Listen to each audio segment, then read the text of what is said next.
का नवम भाव, जिसे धर्म भाव या भाग्य भाव कहा जाता है, वो हमारे जीवन के आकाश की भांति है, जो हमें विस्तार और दिशा प्रदान करता है। सांसारिक दृष्टि से यह भाव हमारे भाग्य, उच्च शिक्षा, लंबी यात्राओं, पिता के साथ संबंधों और हमारे गुरुओं के मार्गदर्शन का केंद्र है। नवम भाव वास्तव में हमारे पूर्व जन्मों के संचित पुण्यों का वह फल है जो हमें इस जीवन में ईश्वरीय कृपा के रूप में प्राप्त होता है। जब इस भाव की ऊर्जा प्रखर होती है तो व्यक्ति का मार्ग स्वतः ही प्रशस्त होता चला जाता है, किंतु यहाँ दोष होने पर व्यक्ति को अत्यंत परिश्रम के बाद भी वह प्राप्त नहीं होता जिसका वो अधिकारी है। भाग्य की निर्बलता मनुष्य को हताश कर देती है और वह पुरुषार्थ से भी विमुख होने लगता है। इस भाव का दूषित होना व्यक्ति के भीतर नास्तिकता, अधर्म और अपने बड़ों के प्रति अनादर का भाव उत्पन्न करता है।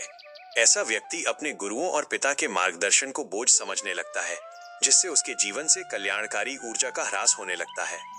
धर्म और भाग्य की बाधाओं से जूझ रहे जनों को इन प्रश्नों के माध्यम से अपने अंतर्मन को टटोलना चाहिए। क्या आपको ऐसा प्रतीत होता है कि आपका भाग्य आपके कठिन परिश्रम का साथ नहीं दे रहा है और सफलता के द्वार पर पहुंचकर भी अवसर आपके हाथ से निकल जाते हैं? क्या आपके मन में अपने पिता, गुरु और पितरों के प्रति वास्तविक श्रद्धा और कृतज्ञता का भाव है, या फिर आपके वैचारिक मतभेदों ने आपके भीतर उनके प्रति कड़वाहट भर दी है?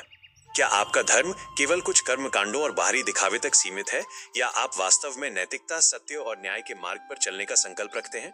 क्या आप उच्च ज्ञान और आध्यात्मिक शिक्षा प्राप्त करने के लिए तत्पर रहते हैं, या फिर आपने भौतिकता की चकाचौंध में आकर अपने आत्मिक उत्थान के मार्ग को अवरुद्ध कर दिया है? क्या आप कठिन समय में ईश्वर और स्वयं की शक्तियों पर विश्वास रखते हैं, या फिर आप संकटों के समय अंधविश्वास और भ्रमित करने वाले मार्गों की ओर भागने लगते हैं? मित्रों, नवम भाव का शोधन केवल भाग्य को कोसने से नहीं, बल्कि धर्म के पालन और कृतज्ञता के भाव से होता है। जब आप अपने बड़ों का सम्मान करते हैं और अपने कर्मों को धर्म की कसौटी पर कसते हैं तो भाग्य का सूर्य स्वतः ही उदय होने लगता है। धर्म ही वह नाव है जो मनुष्य को भवसागर से पार ले जाने की सामर्थ्य रखती है। शुभकामनाएं और विदाई।